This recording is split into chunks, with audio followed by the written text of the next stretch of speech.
살아계신 하나님, 우리 하나님께서 우리 귀하신 우리 장성천 교수님을 통해서 저희들에게 치유에 대한 말씀을 선포하게 해주시니 감사합니다.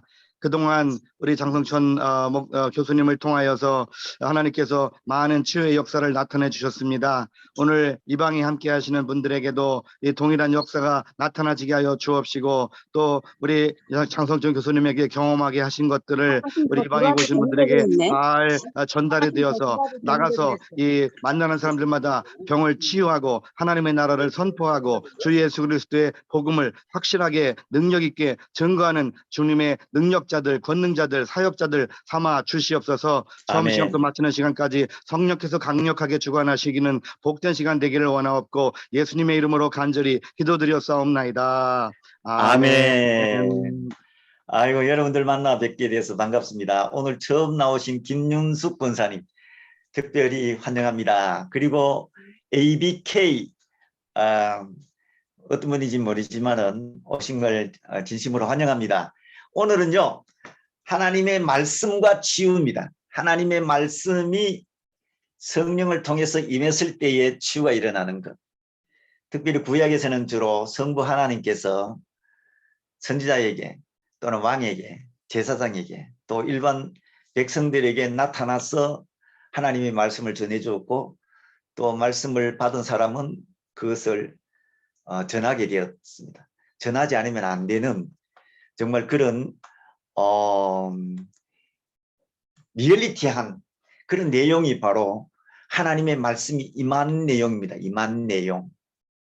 여러분들은 하나님의 말씀이 임한 적이 있으십니까? 저는 하나님의 말씀이 임한 적이 있습니다. 특별히 수원 수성교에서 제가 사역할 때, 부교역자로 봉사할 때에 특별히 그때 교회가 굉장히 어려웠습니다. 그런데 목사님은 미국에 가시고 거의 한 달 동안 말씀을 전하지 않고 그 다음에 제가 대신 말씀을 전하게 되었습니다. 그런데 하나님의 말씀이 저에게 임했습니다. 그리고 준비했는데 준비한 말씀대로 되어지지 아니하고 하나님의 말씀이 저 입에 임해서 제가 말을 하지만은 하나님이 말씀하는 것 같이 임했습니다. 그래서 말씀을 다 증거하고 난 다음에 제가 인사를 할 때 많은 사람들이 하나님의 말씀에 감동을 받았다고, 은혜 받았다고 그렇게 했어요. 그리고 난 다음에 하나님의 말씀에 제가 감동함을 받고 난 다음에 수요일 날 제가 설교를 1시간 했습니다. 하다 보니까 1시간 됐어요. 1시간 다 설교하고 난 다음에 전부 다 장로님이나 그 계신 분들이 저한테 손을 잡으면서 목사님, 제가 이제 고쳐야 될 거 고치겠습니다 하고 그렇게 회개하는 그런 것들이 일어났어요. 구약의 시대에 하나님께서 선지자에게 임했는 그런 경우도 있지만 지금 이 시대에도 마찬가지로 하나님의 말씀이 우리에게 임해서 임한 그 하나님의 말씀이 증거됨으로 놀라운 하나님 자신을 드러내시고 하나님 영광 받으시는 경우가 많이 있습니다. 특별히 예레미야 선지자 같은 경우는요, 하나님께서 예레미야의 입에다가 하나님의 말씀을 집어넣어 주셨어요. 성경 그래 표현하고 있어요. 그랬더니 그 하나님의 말씀이 속에 들어가서 불 붙는 듯이 불이 활활 타는 거예요. 하나님 말씀이 활활 타서 견딜 수가 없었어. 그럼 내가 하나님의 말씀을 증거하지 않으면 내가 화가 임할 것 같고 불이 타서 내가 견딜 수가 없다고 하면서 백성의 죄를 지적하고 회개를 촉구하고, 바빌론에 망해가지고 포로로 갈 테니까 그때는 전부 다 순수하 항복해라, 순수하게 항복해라, 그러면 살 거라, 그런 메시지를 예레미야는 전했습니다. 하나님의 말씀을 임하니까 분별력이 있어서 이스라엘 백성들은 생각하기에 우리가 성전도 있고 성전에서 예배도 얼마나 잘 드리냐, 예배 잘 드리는 걸 보시고 하나님께서는 우리가 뭐 조금 잘못해도 그냥 봐주실 거다 하는 그런 거짓 선지자의 그 메시지를 물리쳐 버리시고, 예레미야는 거짓말이다, 거짓말이다, 거짓말이다. 성전이 있다고 하나님 멸망시키시는 건 아닌, 그런 말은 전부 다 거짓말이다. 성전이 있어도 하나님 앞에 올바른 신앙생활을 해야지 하나님께서 심판하지 아니하신다. 그런 메시지를 전달하게 됐습니다. 예레미야의 입에다가 하나님께서 말씀을 집어넣어 주시니까 그는 불이 타서 하나님의 말씀을 전했습니다. 세례 요한은 나실린으로 살았습니다. 성령이 임했습니다. 근데 성경 누가복음 3장 2절에 보면은 하나님의 말씀이 세례 요한에게 임했다. 그러고 난 다음에 회개하라, 천국이 가까웠느니라. 특별히 누가복음에는 죄 사함을 얻게 하는 회개의 세례를 베풀어라 이렇게 말씀합니다. 죄 사함이 뭐예요? 죄에서부터 자유, 해방을 느끼는 것 뿐만 아니라 죄 사함이라는 것은 빚을 탕감해주고 세금을 없애준다는 뜻입니다. 예수 그리스도께서 오시면 이와 같은 사역을 하실 것이라는 것을 그는 광야에서 막 외쳤습니다. 가죽옷을 입고 혁대를 메고 광야, 여러분들 한번 가보셨습니까? 낮에는 햇빛이 땡땡 내리쬐고 밤에는 춥고 정갈이 막 돌아다니고, 거기 완전 사막인데 사막도 아니에요. 막 돌이 있고 막 이런 곳이에요. 그냥 모래사장 같으면 참 좋은데 모래사장도 아니에요. 막 복음을 전하는 거예요. 전하면 막 사람들이 몰려와서 회개하고 요단강에서 세례를 받고 그랬습니다. 세례 요한에게 하나님의 말씀이 임했다. 신약의 시대에는 성령 하나님께서 임합니다. 도구가 뭐냐면 하나님의 말씀입니다. 하나님의 말씀을 통해서 성령이 임하게 되니까 그 다음에 역사가 일어나게 되는 거죠. 특별히 사무엘에게는 하나님이 음성으로 말씀해 주셨어요. 세미한 음성을 싹 들려주신 거예요. 사무엘아, 사무엘아. 3번 불렀는데 사무엘이 이상하다 해가지고 엘리 제사장에게 물어봤죠. 그때 엘리 제사장이 여호와여 말씀하옵소서, 주의 종이 듣겠습니다 라고 하면서 하나님의 말씀을 듣고 그것대로 말하라고 했어요. 그래서 사무엘은 자신을 키워주고 먹여주고 교육시켜준 엘리 제사장에게 하나님의 말씀을 전하게 되었습니다. 거짓없이 그 가정에 일어날 일들을. 그랬더니 엘리가 어떻게 했어요? 깜짝 놀랐죠. 깜짝 놀랐을 겁니다.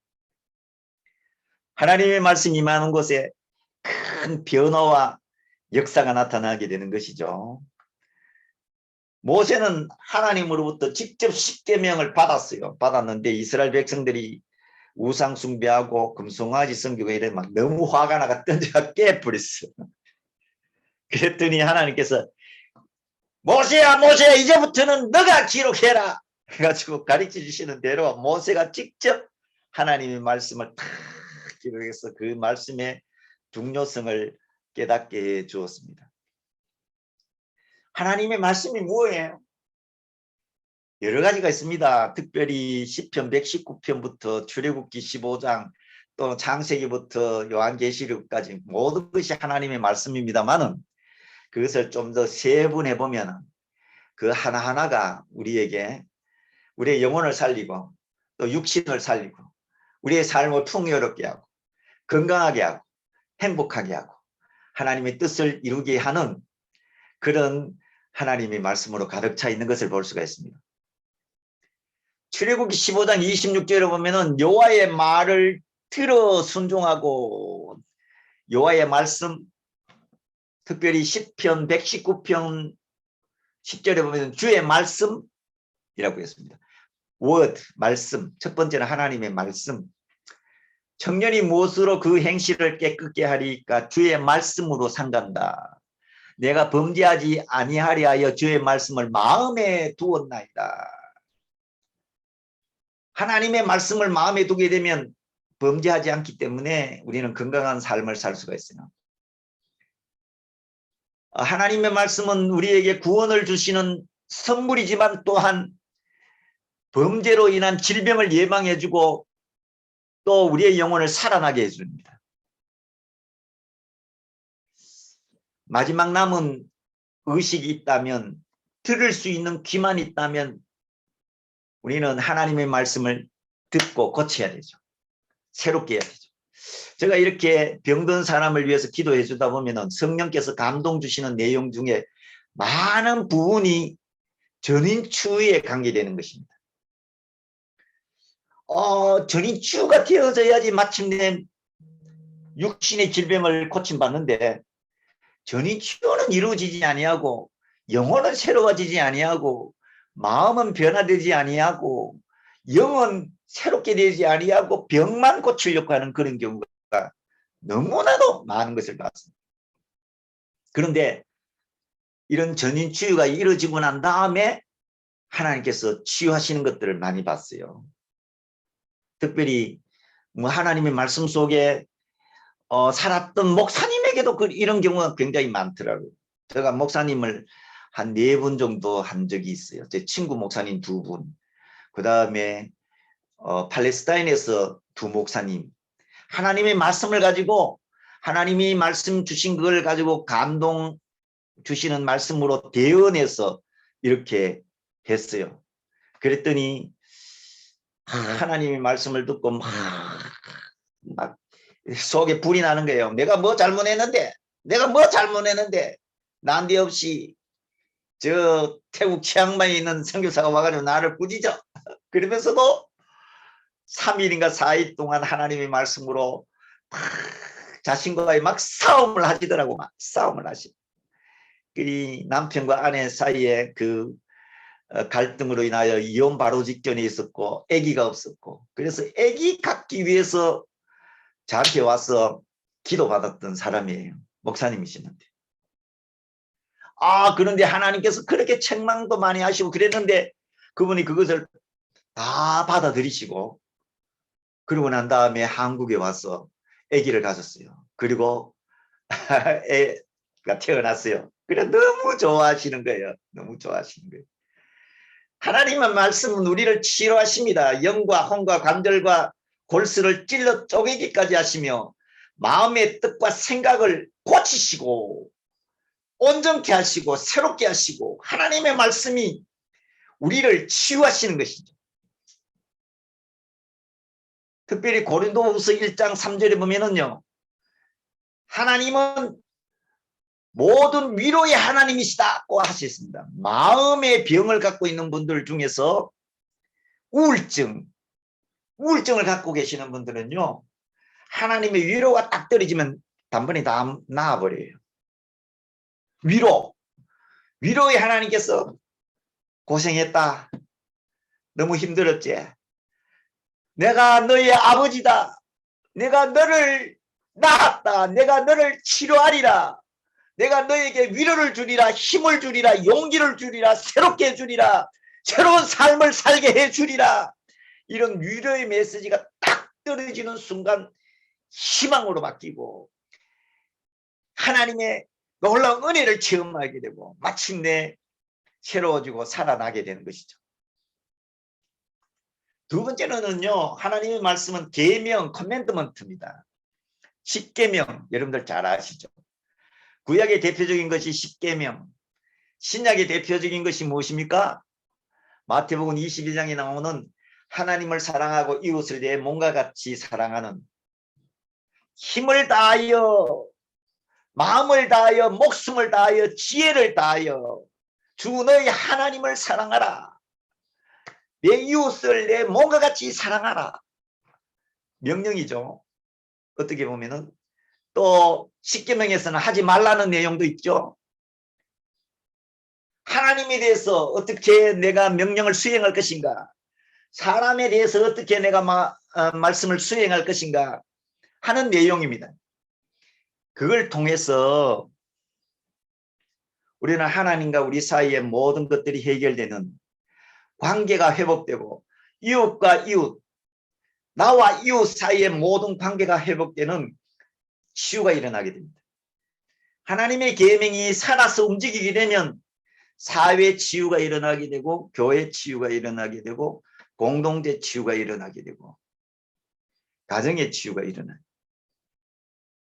그래서 계명이 하나님의 말씀입니다.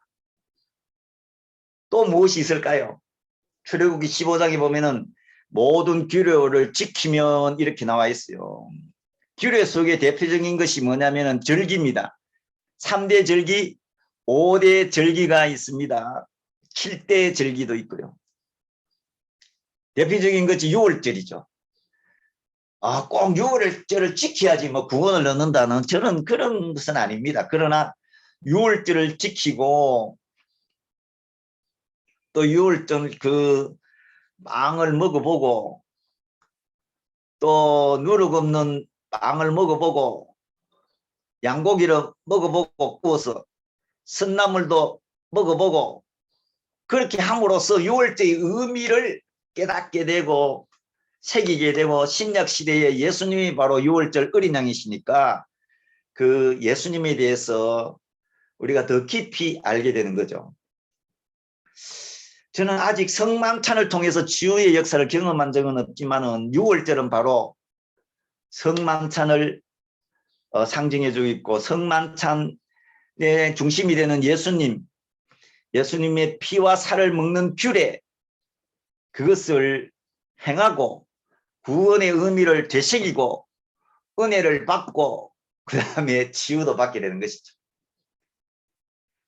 그 다음에 두 번째 절기가 무엇이 있습니까? 77절, 오순절, 첫열매. 첫열매인데 신약으로 넘어와서는 무엇입니까?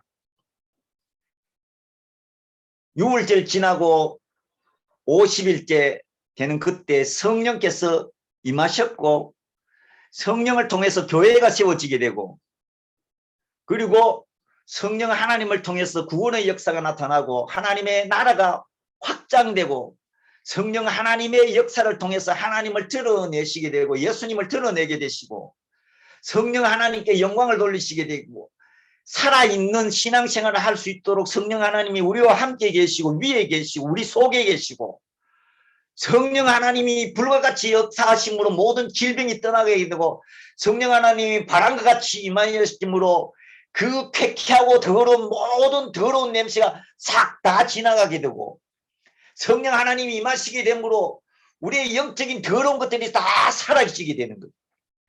그래서 오순절을 지키는 것입니다. 성령 강림절을 지키게 되었을 때에 우리는 성령 하나님에 대해서 다시 한번 생각하게 되어지는 것입니다. 제가요 영적인 것 이야기해서 여러분들 이렇게 잘 골라서 들으시기를 바랍니다. 제가 사역을 하다가 이 줌으로 사역을 했는데요. 어느 선교사님을 위해서 기도했어요. 그런데 그 선교사님이 영적으로 너무너무 더러워요. 이 더럽다 하는 것은 음행에 대한 내용이 아니고 영적인 귀신이나 모든 것들이 너무 더럽고 막 냄새가 나는 거예요. 그래가 제가 어느 선교사님과 함께 호텔을 같이 살면서 이 사역을 했는데요. 기도하는데요. 온 방안이 막 더러운 냄새, 쾌쾌한 냄새로 막 가득 차는 거예요. 막 제가요. 그분을 위해서 막 기도하고 축사하고 귀신을 쫓아내는데 와 그렇게 냄새 나는 건 처음 봐요. 내가 지금. 그래가 막 물러가라 귀신 나가라 한 10분 동안 했어요. 10분 동안. 그리고 난 다음에 그 더러운 냄새가 다 사라지더라고요. 성령 하나님께서 우리에게 임하시게 되면 그와 같은 것들을 다 우리에게 역사하시게 되는 거예요. 우리 성령 하나님의 역사를 이렇게 설명하면 여러분들 신비주의라고 보지 마세요. 저는 신비주의자는 아닙니다. 성령 하나님은 너무나도 다양하게 성령 하나님은 너무나도 세밀하게 성령 하나님은 우리를 사랑하셔서 보듬으시면서 그 영적인 세계를 보여주시고 그 영적인 세계를 새롭게 열어주시는 거예요. 그래서 첫열매라고 했습니다. 첫열매, 성령 감림절은 첫열매. 성령님이 없으면 우리는요 신앙생활 바로 할 수가 없어요. 성령님은 우리를 새롭게 하실 뿐만 아니라 하나님의 말씀을 주시라도 하나님의 말씀이 검으로 역사할 수 있도록 해주시는 거예요. 여러분들 귀신 들린 사람 딱 보고 아이고 무서워 떨면은 그거는 막 끝났어요. 안 돼요. 딱 귀신 들린 사람 딱 하면은 요 귀신 들렸다 딱 알고 귀신을 딱 쫓아내야 돼요. 딱 쫓아내야 돼요. 그때 성령 하나님의 능력이 없이는 불가능합니다. 불가능해요. 불가능해요. 예수님의 이름으로 귀신아 물러가라 할 때도 성령 하나님 역사하셨고 성령 하나님은요 예수님이 사역하실 때에도 똑같이 예수님과 함께 계셨던 분이에요. 그래서 첫 열매가 되는 것입니다. 그 다음에 세 번째로는 초막절, 여러분들 잘 아시는 내용이죠. 왜 제가 이 3대 절기를 말씀을 드리느냐면요 이스라엘 백성들이 광야 생활 40년 하면서 하나님이 인도하시고 보호하시고 역사하시고 도와주시고 먹여주시고 진짜로 하나님이 다 보호해 주신 내용이에요. 다 보호해 주신 내용이에요. 그래서 마지막에 하나님 앞에 그 은혜에 감사해서 추수감사절을 지내는 겁니다. 이것을 신약적으로 해석한다면은 이제 주님의 재림을 소망하는 성도의 삶을 우리에게 보여주고 있습니다. 우리가 영육간의 풍성한 은혜를 받았으니까 하나님 앞에 진짜로 감사하는 거예요. 감사하는 거예요. 감사하는 자에게 하나님은 신앙이 진짜 신앙이라고 우리에게 말씀해 주고 있습니다. 그 다음에 또 하나님의 말씀이 무엇이 있을까요? 하나님의 말씀은요 법이 있습니다. 법. 주의 도. 시편 119편 2절에 보면은 여호와의 증거, 3절에 주의 도, 법도. 주의 백성이 반드시 지켜야 할 절대 순종해야 될 그 하나님의 법이 있습니다. 이 법을 전심을 다하여 지켜야 하나님 앞에 은혜를 받게 되는 것이죠.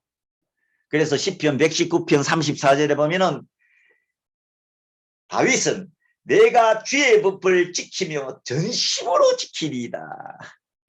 40절에 주의 법도들을 사모하여 싸우니 사모했다고 했습니다. 그리워하는 거예요. 아내가 남편을 그리워하듯이 그리워하는 것입니다. 진짜로 하나님께서 우리를 사랑하실 때 이렇게 하잖아요. 내가 사랑하잖아, 사랑하잖아. 아가서인 말씀하잖아요. 사랑하잖아, 사랑하잖아. 사랑해서 나는 병들었단다. 사랑해서 내가 너 때문에 병들었단다. 잠도 못 잤단다. 그런데 다윗은 주의 법을 이렇게 사랑했습니다. 하나님의 법은 두 가지로 나누어집니다. 하나는 하라는 법이 있고 하지 말라는 법이 있습니다. 에덴 동산에서는 어떤 법입니까? 하지 말라는 법이에요. 그죠? 하지 말라는 법. 그러나 자세히 보면은요. 에덴 동산에서도 생명나무의 실과를 따먹고 영생하도록 아담과 하와에게 말씀해 주셨습니다. 왜냐하면 아담과 하와가 알았기 때문에. 에덴 동산에서 쫓겨나고 난 다음에 그게 생각나가지고 에덴 동산으로 다시 들어가려고 했을 때에 천사를 통해서 들어가지 못하게 막았던 것을 볼 수가 있습니다. 시인의 산에서의 법은 무엇이 있습니까? 십계명이 있죠. 좀 전에 말씀드린 것과 같이 하나님에 대한 법과 사람에 대한 법이 있습니다. 제가 오늘 책을 보니까요. 광야에서도 법이 있더라고요. 광야 생활하지 않을 때 이스라엘 백성이 하나님 앞에 죄와 허물이 많이 드러나는데 그것이 원어적으로 보면은 이렇게 분리가 돼요. 죄라는 것은 관역이 맞추지 못하는 것을 말하는데 이것은 선을 행치 않는 것이라고 말하고 있습니다. 사람의 뼈와 마디가 248개인데 그 하나하나 다 죄를 짓는 것을 말해주고 있습니다. 그래서 죄를 짓지 않는 것이 하나님 앞에서 선행이라고 말씀하고 있습니다. 그 다음에 허물이 있는데 허물은 악을 행하는 것을 말해주고 있어요. 하지 말아야 할 것을 하는 것, 이것이 악이라고 말하는데 이것을 성경에서는 허물로 표현하고 있더라고요. 이 참 죄가 무엇이고 허물이 무엇이고 악이 무엇이고 한마디로 말해서 하나님 싫어하시는 것입니다. 신약에서는 조금 전에 제가 말씀드린 것과 같이 사랑의 법에 대해서 말씀하셨고 가장 중요한 법이 무엇일까요? 구원의 법입니다. 우리가 병든 사를 치유하고 귀신을 쫓아내고 모든 하나님의 말씀 속에 산다 하지만 가장 중요한 것은 구원의 법입니다. 주의 이름을 부르는 자는 구원을 얻으리라. 주 예수를 믿어라. 그리하면 너와 네 집이 구원을 얻으리라. 영접하는 자 곧 그 이름을 믿는 자들에게는 하나님의 자녀가 되는 권세를 주셨다. 하나님이 세상을 이처럼 사랑하사 독생자를 주셨으니 누구든지 저를 믿으면 멸망치 않고 영생을 얻으리라. 마음으로 믿어 의에 이르고 입으로 시인하여 구원을 얻는다. 구원에 대한 메시지. 이것은 영에 대한 구원, 혼에 대한 구원, 몸에 대한 구원, 모든 인간 전체에 대한 구원을 말씀해 주고 있습니다. 제가 이렇게 하나님의 말씀이 어떤 것이다 하는 것을 제가 대략적으로 빨리 말씀을 드렸습니다. 여호와의 말씀, 계명, 규례, 또 하나님 앞에서의 법도 이런 것입니다.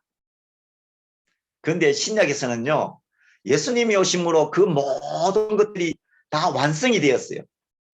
그래서 예수님이 하신 말씀이 구약의 모든 것들을 다 함축시켜 주시는 거예요. 그리고 예수님께서 행하신 기적이 말씀이에요. 예수님이 걸어가신 그 행적이 다 말씀이고 예수님이 일으키신 모든 초자연적인 역사가 다 말씀이고 예수님이 어떤 사람과 만나서 이야기하는 그 모든 것들도 다 말씀입니다. 이 하나님의 말씀이 신약은 엑기스 그것을 우리의 삶 속에 딱 적용시키면 그대로 기적이 나타나는 것입니다. 마틴 루터 종교개혁을 의인은 믿음으로 말미암아 살리라 그거 하나 가지고 시대를 바꿨지 않았습니까? 저는 뭐 크게 한 적은 없습니다. 말도 잘 못하지. 진짜로 하나님 앞에서 내가 부족한 게 너무 많아요. 어떤 때는 설교를 1시간 반씩 하고 어떤 때는 30분에 끝나기도 하고 주시는데도 막 하고 참 보마 너무너무 부족한 것이 많아요. 그런데 한 가지 확실한 것이 있습니다. 그것이 뭐냐면은 하나님의 말씀 잡고 그것이 증명되게 해달라고 하나님 앞에 떼쓰는 것은 내가 잘 알아요. 그랬더니 하나님께서 그 하나님의 말씀이 증명되게 해주시는 거예요. 제가 수성교에서 수요일 예배에 부목사인데 설교를 했습니다. 설교를 했는데 그 내용이 무엇인지 저는 알 수가 없습니다. 그러나 한참 하고 있는데 저 뒤에 어느 집사님이 막 발작을 일으키시더니 그 속에 있었던 귀신이 탁 떠나가는 거예요. 하나님의 말씀이 무엇입니까? 하나님의 말씀이 우리에게 어떻게 나타나십니까?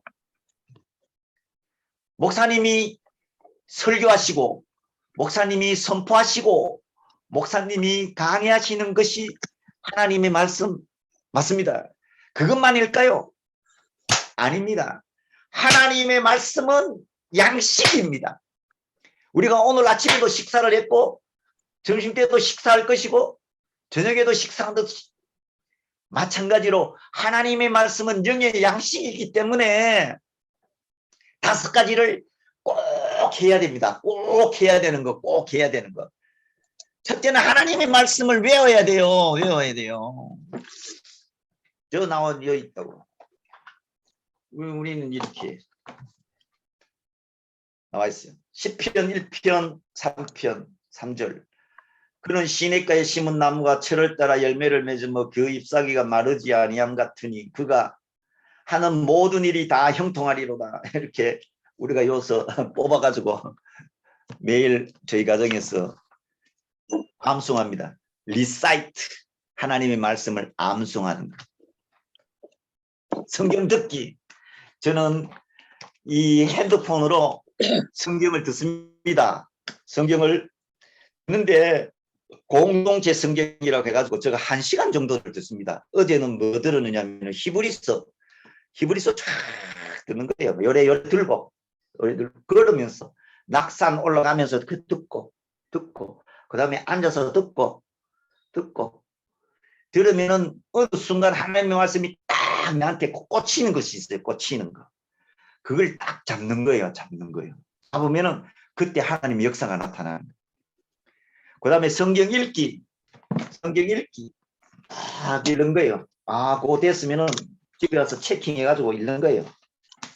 또 낙산에 가면 텐마루가 있는데 텐마루에서 읽는 거예요.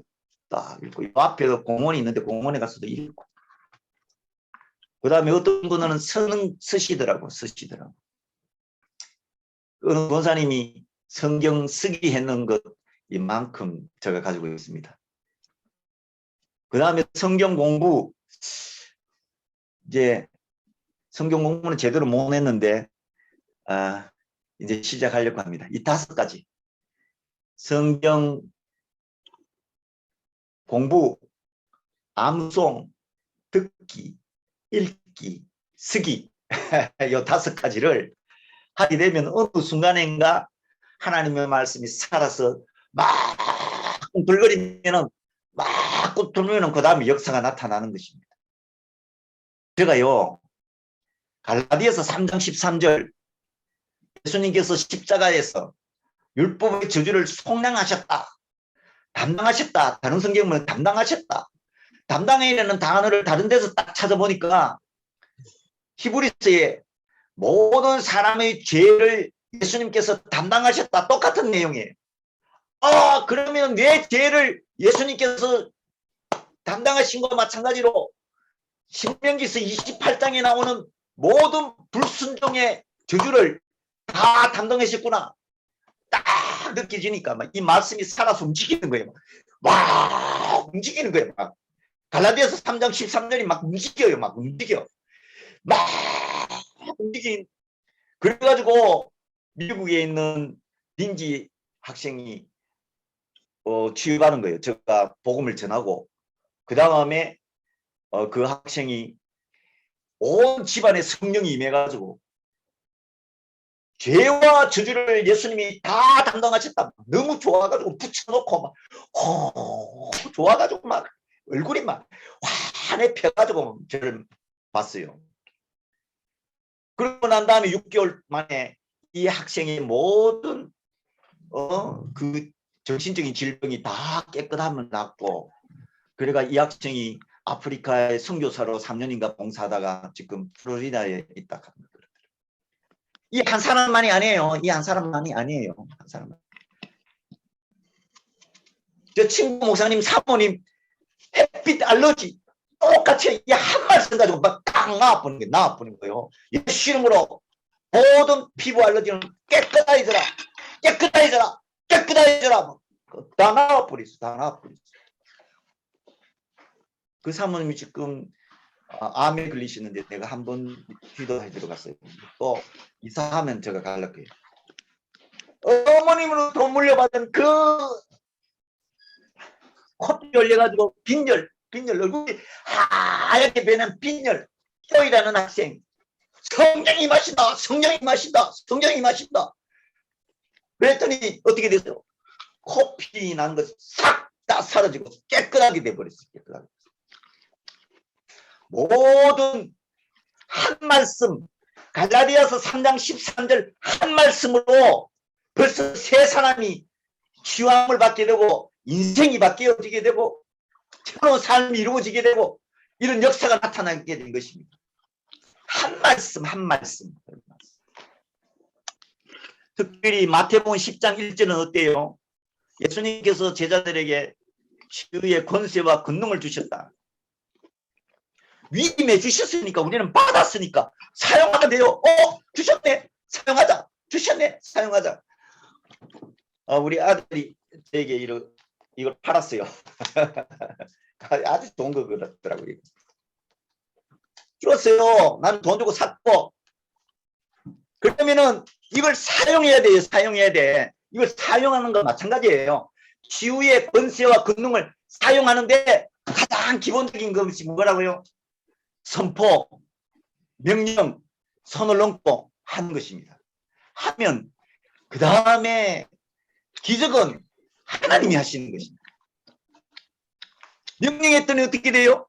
손을 넘고 기도했더니 이거 안 올라오는 사람이 낫고 뭐 통풍인가 통풍도 낫고 무릎이 아파가지고 못 올라가는 사람이 무릎이 낫고 어느 여자 목사님 그 귀신이 다 떠나가게 되고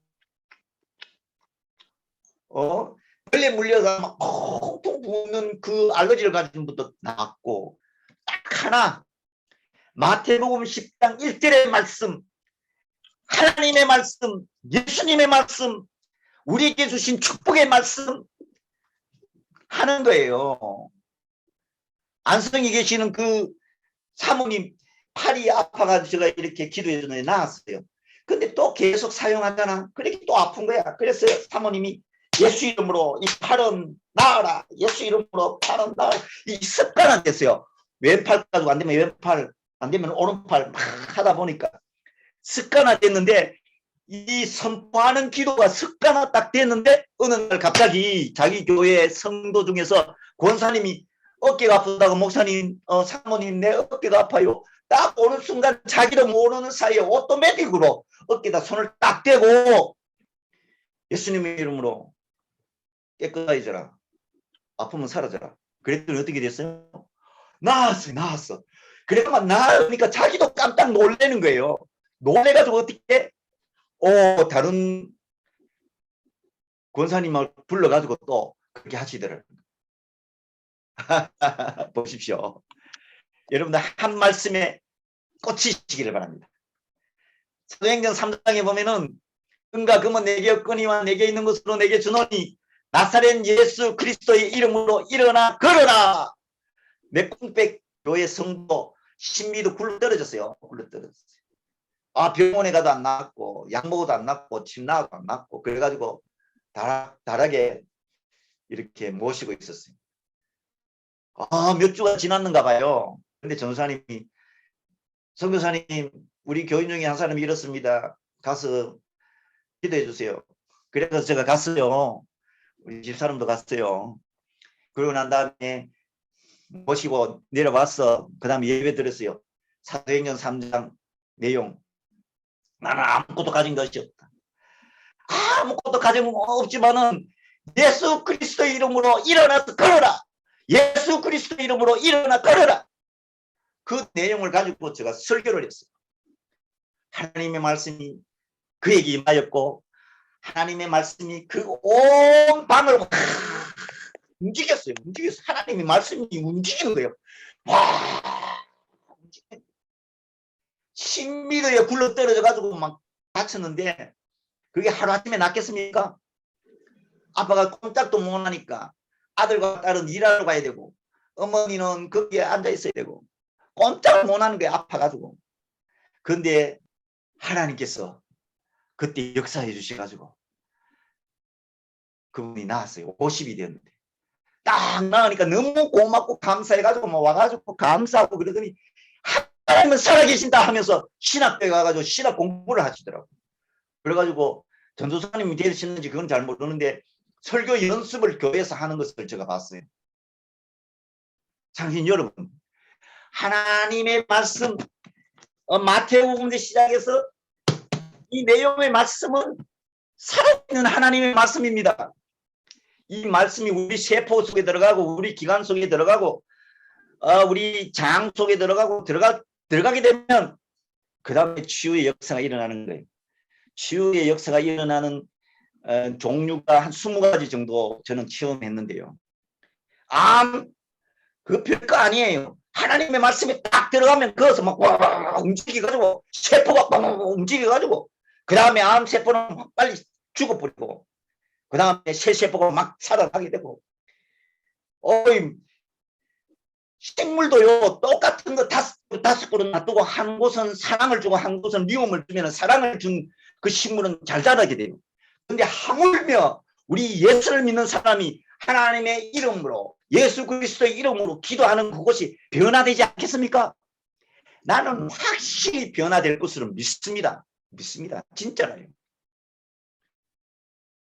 로마서 10장 31절 사도행전 2장 21절 주의 이름을 부르는 자는 구원을 얻으리라. 지난번에 제가 또 간증 안 했습니까? 까우나무, 피부병, 뱀벼슬같이 올라오는 그 병. 근데 가보니까 술병이 늘려져 있고 거기 있는 예배를 드리는 중에서도 시무룩하고 말씀도 믿음도 있을 것 같지도 않고 말씀이 역사하실 것 같지도 않고 아이고 하나님 묻자합니까? 내가 어떻게 하면 좋겠습니까? 그런데 성령께서 감동을 주시거든. 예수의 이름을 부르라. 프라예수 말씀이잖아요. 말씀. 프라예수 불러라. 그래서 불렀더니 한 10분 정도 막 불렀더니 성령께서 임하셨고 거기에 있는 사람들이 성령의 충만을 받고 방언도 하고 막 이러더니요. 그 피부병, 풍토병 그거 잘못하면 죽는 병이에요. 죽는 병. 그게 깨끗하게 다 나와버리십니다. 자, 제가 중보기도에 대해서 또 말씀드렸죠. 야고보서 5장 16절 혁명절이에요. 혁명절 5.16 혁명.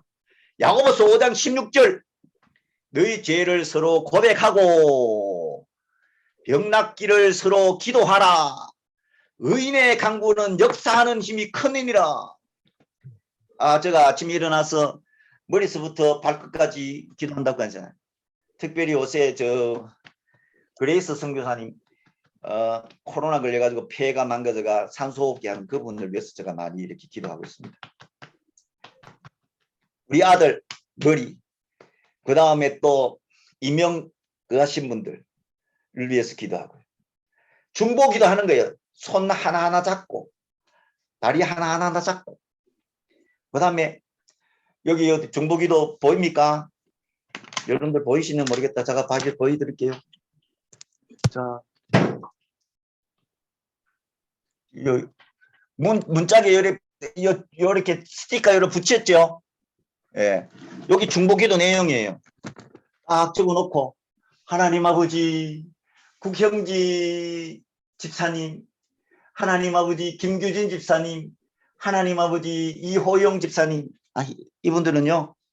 어떤 분은 중보기도 전이 치유해야 될 분이 있고 어떤 분은 귀신에 사로잡혀 있어서 막 집중적으로 제가 중보기도 하고 있어요.